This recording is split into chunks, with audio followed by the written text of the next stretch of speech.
죽은 수녀의 관 위로 뛰어오른 검은 레브라도가 모든 사람들의 시선을 사로잡았습니다.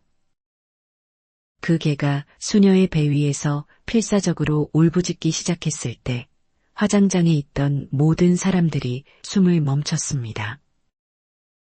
평소 온순했던 개가 갑자기 보인 이상한 행동의 사람들은 당황했지만 정작 그 개는 무언가 절박한 메시지를 전하려는 듯했습니다.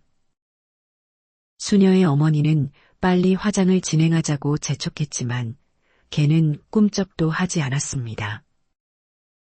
그리고 한 수녀가 조심스럽게 손을 댔을 때 믿을 수 없는 일이 벌어지기 시작했습니다.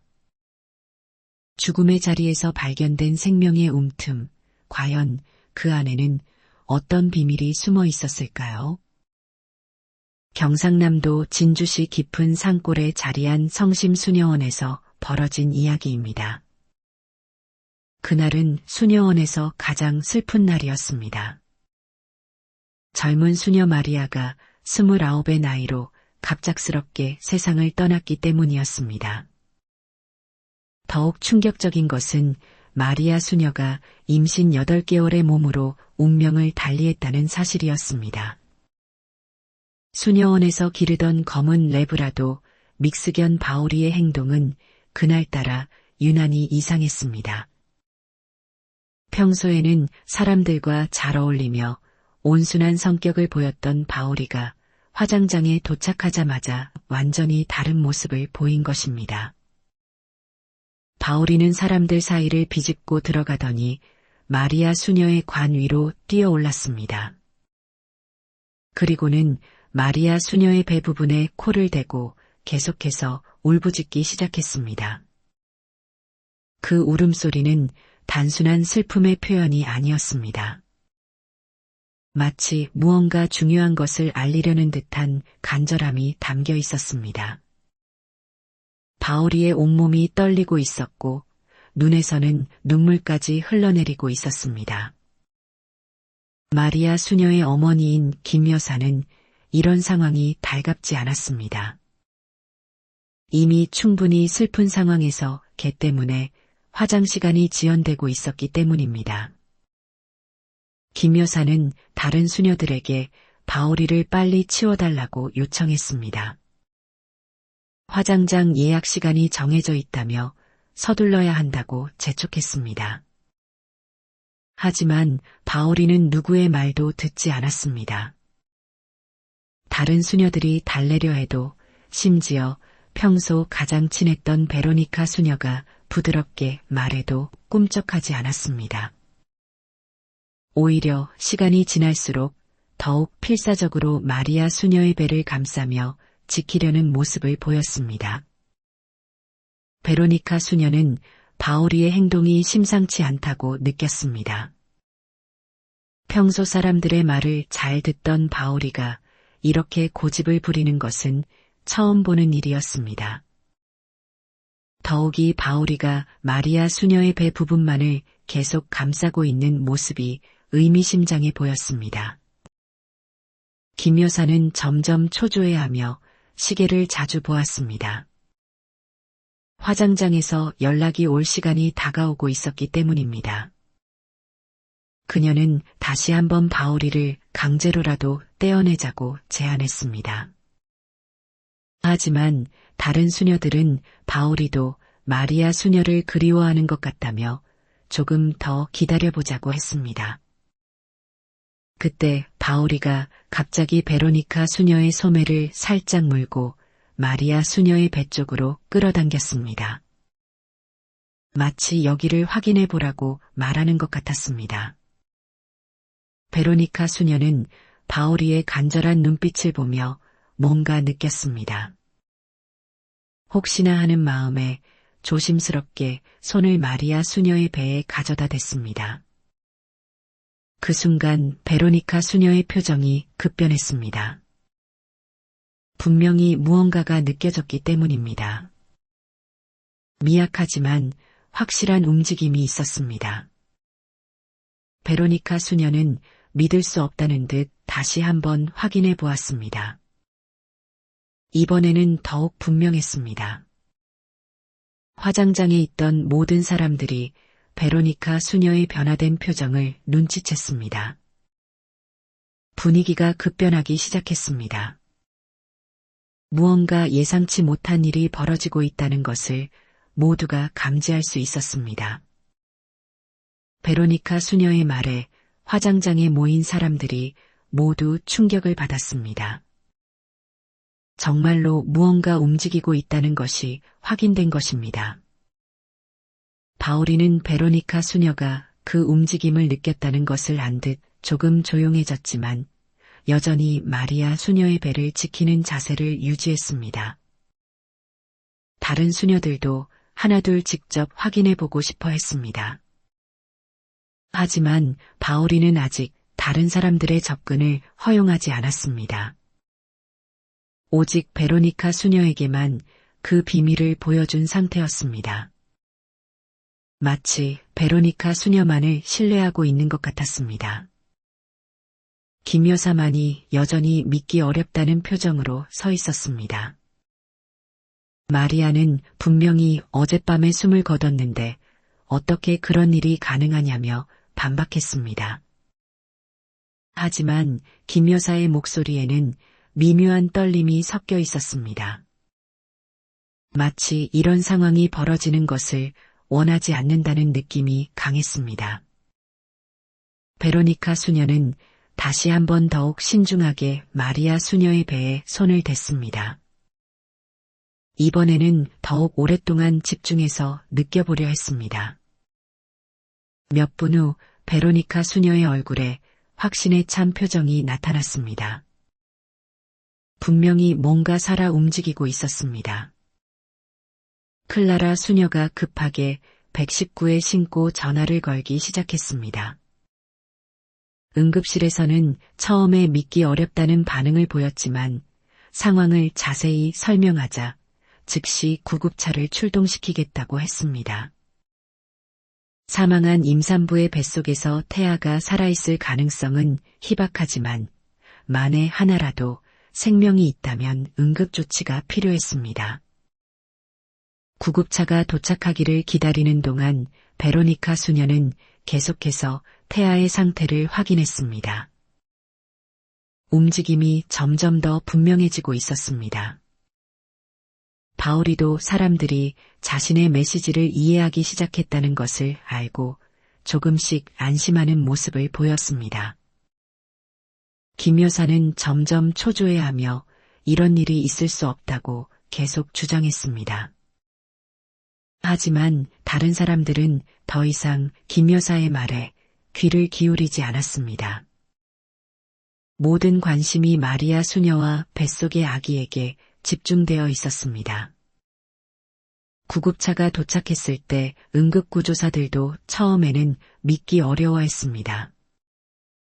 하지만 전문 장비로 확인한 결과는 놀라웠습니다. 실제로 태아의 심음이 들렸습니다. 약하지만 분명히 살아있었습니다.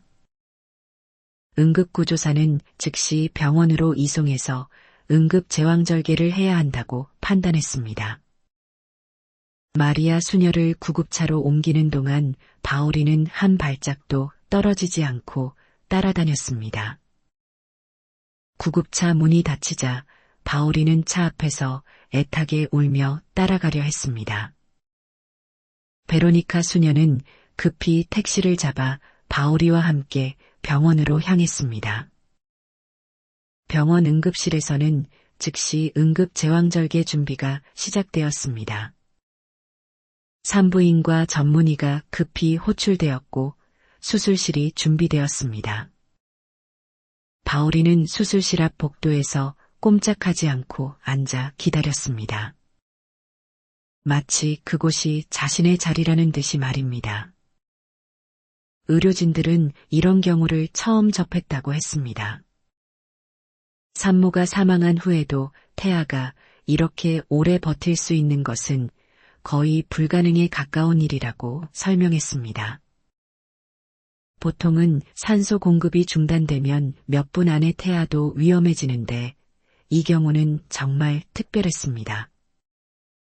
의사는 바오리를 바라보며 개가 계속 체온을 유지해 준 것도 중요한 역할을 했을 것이라고 말했습니다. 바오리의 따뜻한 체온이 관 속의 온도를 유지시켜 주었고 이것이 태아의 생존에 도움이 되었을 가능성이 높다고 분석했습니다. 수술이 진행되는 동안 바오리는 수술실 문 앞에서 한치도 움직이지 않았습니다. 간호사들이 개가 왜 여기 있냐고 물었지만 수녀들이 사정을 설명하자 모두들 이해하며 그냥 두었습니다. 바오리의 충성심에 감동받는 의료진들도 많았습니다. 김 여사는 수술실 맞은편 의자에 앉아 복잡한 표정을 짓고 있었습니다. 기쁨보다는 당황스러움이 더 큰 것 같았습니다.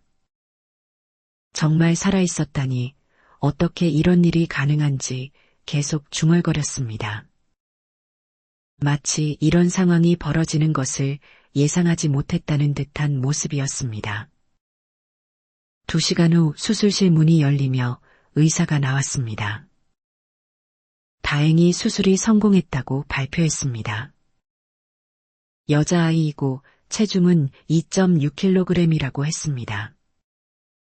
미숙아이지만 생명에는 지장이 없을 것 같다며 정말 기적 같은 일이라고 덧붙였습니다. 바오리는 의사의 말을 듣고는 처음으로 꼬리를 흔들며 기뻐했습니다. 마치 자신이 지킨 생명이 무사히 태어났다는 것을 이해하는 것 같았습니다. 그리고는 조용히 마리아 수녀의 사진이 놓인 곳으로 가서 엎드렸습니다. 신생아실에서 작은 아기가 인큐베이터 안에서 조용히 숨을 쉬고 있었습니다. 수녀들은 유리창 너머로 아기를 바라보며 눈물을 흘렸습니다. 정말 기적이었습니다. 마리아 수녀가 남긴 마지막 선물이었습니다. 하지만 의료진들이 한 가지 이상한 점을 발견했습니다. 산모의 혈액 검사 결과가 나왔는데 마리아 수녀의 혈액에서 이상한 물질이 검출되었다는 것입니다. 담당 의사는 심각한 표정으로 자연사가 아닐 가능성이 있다고 말했습니다. 김 여사의 얼굴이 순간 창백해졌습니다.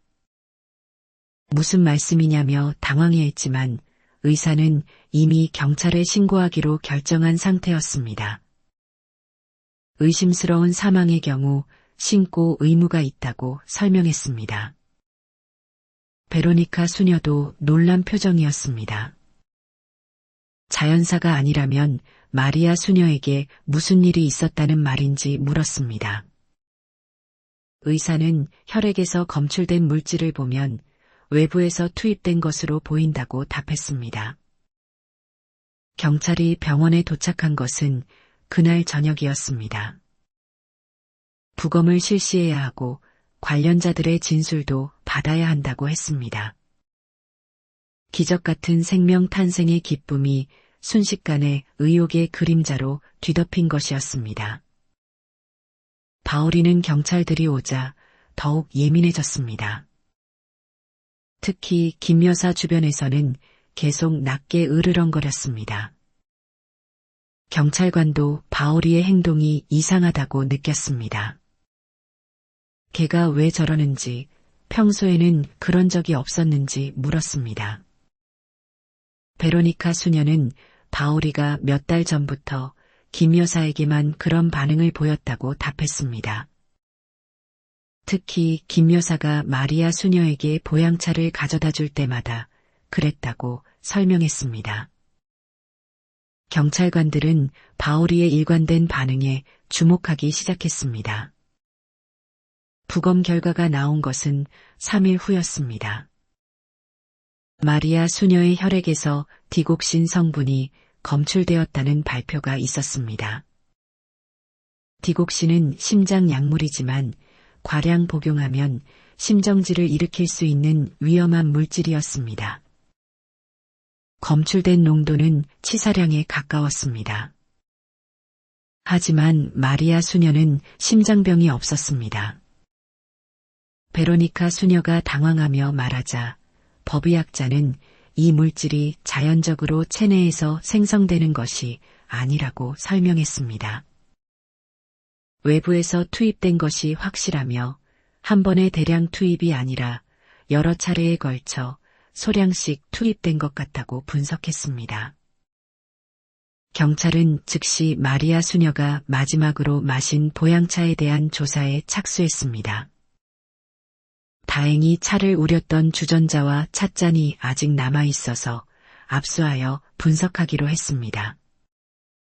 최근 몇 개월간 마리아 수녀가 드신 모든 음식과 약물에 대해서도 전면 조사가 필요하다고 판단했습니다. 김 여사는 점점 초조해하는 모습을 보였습니다. 왜 이런 일이 벌어지는지 마리아가 자연사한 게 분명하다고 주장했습니다. 자신이 매일 정성스럽게 보양차를 끓여주었는데 왜 이런 의심을 받아야 하는지 억울해했습니다. 하지만 김 여사의 말에는 확신이 없어 보였습니다. 오히려 뭔가 숨기고 있는 것 같은 느낌이 강했습니다. 바오리는 여전히 김 여사만 보면 으르렁거렸고 경찰관들도 이를 예의주시하기 시작했습니다. 분석 결과가 나왔을 때 모든 것이 명확해졌습니다. 김 여사가 끓여준 보양차에서 디곡신 성분이 검출된 것이었습니다. 차에 치사량에 가까운 독성 물질이 들어있었다는 사실이 밝혀지면서 이는 명백한 독살 사건임이 드러났습니다. 그것도 계획적이고 지속적인 독살이었습니다. 경찰은 즉시 김 여사를 용의자로 지목하고 동행을 요청했습니다. 하지만 김 여사는 끝까지 부인했습니다. 자신은 아무것도 모르는 일이라고, 정말 모르는 일이라고 계속 주장했습니다. 제 딸을 왜 죽이겠느냐며 억울해했습니다. 바오리는 김 여사가 경찰에게 끌려가는 것을 보며 처음으로 조용해졌습니다. 마치 마침내 진실이 밝혀지는 것을 보고 안심하는 것 같았습니다. 그리고는 다시 신생아실로 가서 아기를 지키는 자리로 돌아갔습니다. 이제 새로운 임무가 시작된 것이었습니다. 경찰서 조사실에서는 더 충격적인 사실들이 밝혀지기 시작했습니다. 김 여사가 몇 달 전부터 디곡신을 구입해왔다는 기록이 발견된 것입니다. 여러 약국을 돌아다니며 심장병 환자용이라고 거짓말을 해서 구입했던 것으로 드러났습니다. 담당 형사는 김 여사 앞에 약국 영수증들을 차례로 내려놓았습니다. 지난 2달 동안 5번이나 디곡신을 구입했으며 그것도 서로 다른 약국에서 구입했다는 증거들이었습니다. 심장병 환자를 위해서라고 했지만 그런 환자는 존재하지 않았습니다. 김 여사의 휴대폰과 컴퓨터에 대한 포렌식 분석 결과도 충격적이었습니다. 인터넷 검색 기록에서 디곡신 치사량, 임신 중, 독성물질 영향, 자연사 위장 방법, 임신부 독살 사건 등을 여러 달에 걸쳐 검색했던 기록들이 발견되었습니다. 더욱 결정적인 증거는 휴대폰 메시지 기록에서 나왔습니다. 마리아가 임신한 걸 알았을 때부터 이미 3개월이나 지났네. 더 이상 미룰 수 없어. 수녀원의 명예를 위해서라도 결단을 내려야 해라는 내용의 메시지였습니다. 수신자는 같은 종교단체 소속의 또 다른 신도였습니다. 또 다른 메시지에서는 오늘도 보양차를 끓여줬어. 양을 조금씩 늘려가고 있어. 너무 급하게 하면 의심받을 수 있으니까 마리아가 자연스럽게 가는 게 최선이야라는 소름 끼치는 내용이 발견되었습니다. 친딸을 상대로 이렇게 치밀한 계획을 세웠다는 사실에 형사들은 경악했습니다. 더 이상 부인하기 어려워진 김 여사는 마침내 고백을 시작했습니다. 긴 침묵 후 떨리는 목소리로 자신이 그랬다고 인정했습니다. 하지만 마리아를 미워해서가 아니라 정말로 이게 마리아를 위한 일이라고 생각했다고 말했습니다. 김 여사는 눈물을 흘리며 자신의 동기를 설명하기 시작했습니다. 마리아가 임신한 아이가 가톨릭의 교리를 더럽혔다고 생각했다는 것이었습니다. 수녀가 임신을 하다니 수녀원의 명예가 땅에 떨어지는 일이라고 여겼다고 털어놓았습니다. 주변 사람들이 뭐라고 하겠느냐, 마리아 하나 때문에 수녀원 전체가 욕을 먹게 되는 거라고 김 여사는 말했습니다. 그녀의 목소리에는 광신적인 확신이 담겨 있었습니다. 죄를 짓고 사는 것보다는 깨끗하게 가는 게 마리아를 위해서도 좋을 거라고 생각했다고 주장했습니다. 형사가 뱃속의 무죄한 아기는 어떻게 생각하느냐고 추궁하자 김 여사는 대답하지 못했습니다. 종교적 광신에 사로잡힌 나머지 생명의 소중함조차 잊어버린 것이었습니다. 모든 것을 종교적 관점에서만 바라보고 있었습니다. 김 여사의 자백은 계속되었습니다. 몇 달 전부터 계획했다고 했습니다. 디곡신을 조금씩 보양차에 섞어서 자연사처럼 보이게 하려고 했다는 것이었습니다. 처음에는 정말 소량만 넣었지만 마리아가 별다른 반응을 보이지 않아서 점점 양을 늘렸다고 털어놓았습니다. 특히 바오리가 계속 방해를 했다고 불만을 토로했습니다. 보양차를 가져갈 때마다 지저대고 마리아가 차를 마시려 하면 막고 정말 성가셨다고 말했습니다. 바오리의 본능적인 경계심이 얼마나 정확했는지를 보여주는 증언이었습니다. 마지막 날에는 정말 화가 났다고 했습니다. 바오리가 자신을 물기까지 했다며 소매를 걷어 보이자 실제로 개에게 물린 상처가 있었습니다. 그래서 그날 밤에는 더 많은 양을 넣었다고 고백했습니다. 이번에야말로 끝내자고 생각했다는 것이었습니다. 형사는 김 여사의 냉정함에 경악했습니다. 그렇게 해서 딸이 죽었는데도 후회가 없느냐고 물었습니다. 김 여사는 잠시 망설이다가 후회가 없다고 하면 거짓말이겠지만 가톨릭의 교리를 위해서는 어쩔 수 없는 일이었다고 답했습니다. 더 큰 수치를 막기 위해서였다는 김 여사의 말에 형사는 다시 물었습니다. 수녀가 임신을 했다는 것이 알려지면 수녀원 전체가 망신을 당하고 그러면 다른 수녀들도 신도들도 모두 피해를 본다는 논리였습니다. 마리아 하나의 실수 때문에 많은 사람들이 고통받는다고 생각했다는 것이었습니다. 조사실 밖에서 이 모든 과정을 지켜보던 베로니카 수녀는 충격으로 말을 잃었습니다. 어떻게 종교를 위해서 사람을 죽일 수 있느냐며 그것도 자신의 딸을 죽일 수 있느냐고 분노했습니다. 베로니카 수녀의 목소리는 분노와 슬픔으로 떨리고 있었습니다. 김 여사의 자백에는 더 충격적인 내용이 있었습니다.